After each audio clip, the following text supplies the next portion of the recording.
21শে জুলাই বিজেপির উত্তরকন্যা অভিযান, শুভেন্দু অধিকারীর মিছিলে না পুলিশের।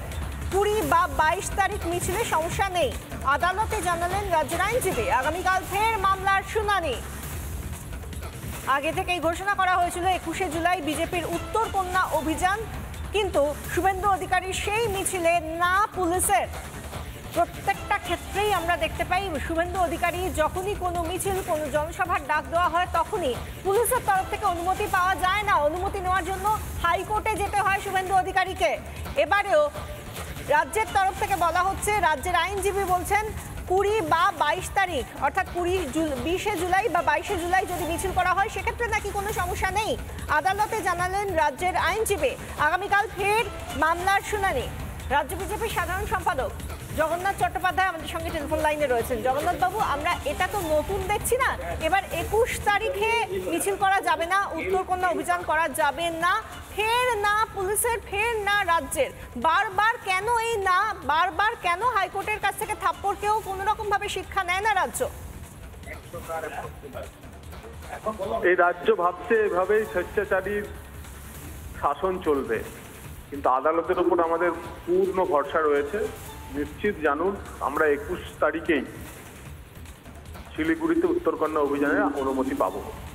কিসের এত ভয়? কলকাতা থেকে 600 কিলোমিটার দূরে একটি গণতান্ত্রিক শান্তিপূর্ণ আন্দোলনে সরকার ভয় পাচ্ছে কেন? এই ভয় পরিষ্কার করে দিচ্ছে 26-এর নির্বাচনে তৃণমূল কংগ্রেস থাকছে না, বিজেপি আসছে, তৃণমূল যাচ্ছে। ধন্যবাদ জগন্নাথ বাবু। জগন্নাথ চ্যাটার্জি রাজ্য বিজেপির সাধারণ সম্পাদক আমাদের সঙ্গে টেলিফোন লাইনে ছিলেন এবং তারা আশাবাদী এবং তারা আত্মবিশ্বাসী যে তারা যে শিলিগুড়ির উত্তরকন্যা অভিযান, সেই অভিযান তারা 21 তারিখেই করবেন, এমনটাই আশাবাদী তারা। এবং এই মুহূর্তে দাঁড়িয়ে যখন হাইকোর্টে এই মামলা রয়েছে, আগামীকাল ফের মামলার শুনানি রয়েছে, সেই জায়গা থেকে যেটা 21শে জুলাই বিজেপির তরফ থেকে ডাক দেওয়া হয়েছিল উত্তরকন্যা অভিযানের, সেখানে ফের অনুমতি দেওয়া হচ্ছে না পুলিশের তরফ থেকে।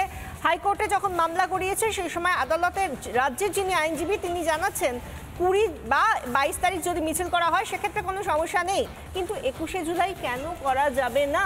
21শে জুলাই কি একটি নির্দিষ্ট রাজনৈতিক দল তাদের প্রত্যেক বছরের কর্মসূচির জন্য প্রত্যেকটা বাড়ি, প্রত্যেকটা বছর শুধু নিজেদের করে রাখতে পারে? সজল ঘোষ বিজেপি নেতা এই মুহূর্তে আমাদের সঙ্গে টেলিফোনে রয়েছেন। সজল বাবু, কি বলবেন 21শে জুলাই নিয়ে এই একচ্ছত্র আধিপত্য রাজ্যের কি কারণে? প্রথম কথা, 21শে জুলাইয়ের সঙ্গে তৃণমূলের কোনো সম্পর্কই নেই। 21শে জুলাইয়ের সঙ্গে তৃণমূলের কোনো সম্পর্কই নেই। 21শে জুলাই যখন হয়েছিল তখন তৃণমূলের জন্ম হয়নি। 21শে জুলাই যারা মারা গিয়েছিলেন তারা সব যুব কংগ্রেসের কর্মী ছিলেন, তারা প্রত্যেকে যুব কংগ্রেসের কর্মী ছিলেন। আপনি জানেন পরবর্তীকালে কংগ্রেস থেকে বেরিয়েছে মমতা ব্যানার্জি, তৃণমূল কংগ্রেস করে। তো এবং পাশাপাশি প্র্যাকটিক্যালি এটাকে উনি ছিনতাই করেছেন, তো এখন পুলিশ এত দালাল, মানে এদের দালাল বললে দালালদেরও অপমান করা হয়, এত নিম্ন স্তরের দালালি করতে গেছে যে যেখানে আপনার কলকাতা থেকে প্রায় 600-700 কিলোমিটার দূরে আরেকটা আন্দোলন হবে, সেটা নাকি হতে পারে না।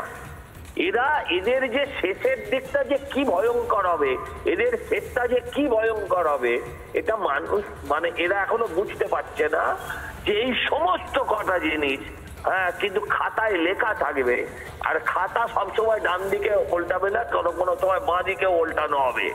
পুরোনো জিনিসও ফিরে দেখা হবে এবং এর প্রত্যেকটা হিসেব হবে। তৃণমূল থাকবে না তখন দলটা বলে কিছু, কিন্তু এই ব্যক্তিগুলো তো থাকবে, এই ব্যক্তিগুলোর হিসেব হবে। ধন্যবাদ সজল বাবু। আমরা কথা বলছিলাম, আমাদের সঙ্গে ছিলেন বিজেপি নেতা সজল ঘোষ এবং প্রত্যেকেই একটা কথাই বলছেন যে 21শে জুলাই বিজেপির উত্তরকন্যা অভিযান বিজেপি আগে থেকেই সেটার জন্য ঘোষণা করে দিয়েছে।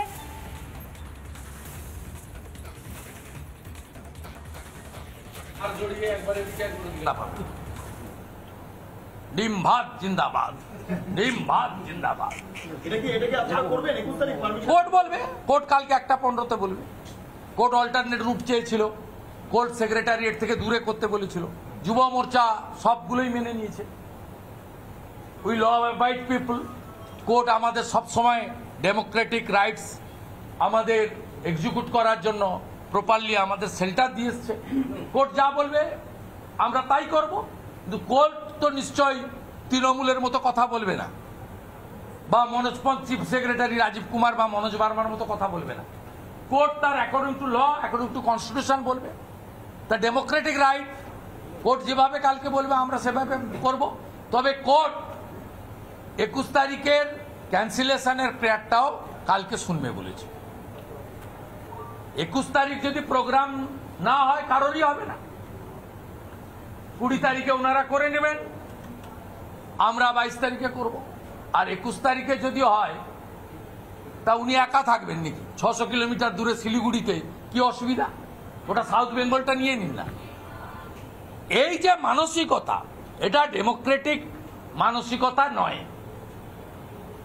আপনার এই যে মানসিকতা, এটা অটোক্রেটিক মানসিকতা। এই নর্থ কোরিয়ার যে কিম আছে ওর সঙ্গে আপনার কোনো তফাৎ এই মানসিকতাই নেই। মুখ্যমন্ত্রী বলছে সুপার ইমার্জেন্সি চলছে। ভাই আপনার গরমে ঘেমে সব একটু সিদ্ধ হয়ে গেছে। যে কথা বারবার বলা হচ্ছে যে কেন 21শে জুলাইটাকে শুধুমাত্র তৃণমূল কংগ্রেস কুক্ষিগত করে রাখতে চাইছে, এবং সেক্ষেত্রে রাজ্যের আইনজীবী বলছে 20 অথবা 22 তারিখ যদি বিজেপি তাদের উত্তরকন্যা অভিযান করে তাহলে নাকি কোনো সমস্যা নেই। সেই জায়গা থেকে শুভেন্দু অধিকারী বলছেন 20 অথবা 20 তারিখ তাহলে তৃণমূল করে দিক নিজেদের কর্মসূচি, 22 তারিখ তাহলে আমরা করছি। যদি 21 তারিখ তৃণমূল করতে পারে তাহলে বিজেপি কেন করতে পারবে না? এই প্রশ্ন খুব সঙ্গতভাবেই তুলছেন বিরোধী দলনেতা। এবং প্রত্যেক বছর শুধুমাত্র 21শে জুলাই শহীদ সমাবেশ হবে বা শহীদ দিবস পালন করা হবে শাসক দলের পক্ষ থেকে, তা নিয়ে অন্য কোনো দল সেই দিনে কোনো কর্মসূচি রাখতে পারবে না, এটা কোন যুক্তিতে মেনে নেওয়া যায়? এই নিয়ে যখন প্রশ্ন করা হচ্ছে তাতে করে একের পর এক বিষয় উঠে আসছে। বিরোধী দলনেতা তিনিও সেই একই কথা বললেন যে 20 অথবা 22 তারিখ মিছিলের সমস্যা নেই, একথা বলছেন আদালতে রাজ্যের আইনজীবী। আগামীকাল ফের এই মামলার শুনানি রয়েছে এবং এই নিয়ে আগামীকালের এই শুনানির দিকে তাকিয়ে রয়েছেন রাজ্য বিজেপির নেতৃত্ব, কারণ তারা আশাবাদী যে তাদের যে 21শে জুলাইয়ে উত্তরকন্যা অভিযান সেটা নির্দিষ্ট দিনে নির্দিষ্ট জায়গাতেই হবে, এমন আশা রাখছেন এখনো পর্যন্ত আত্মবিশ্বাসী রাজ্য বিজেপি।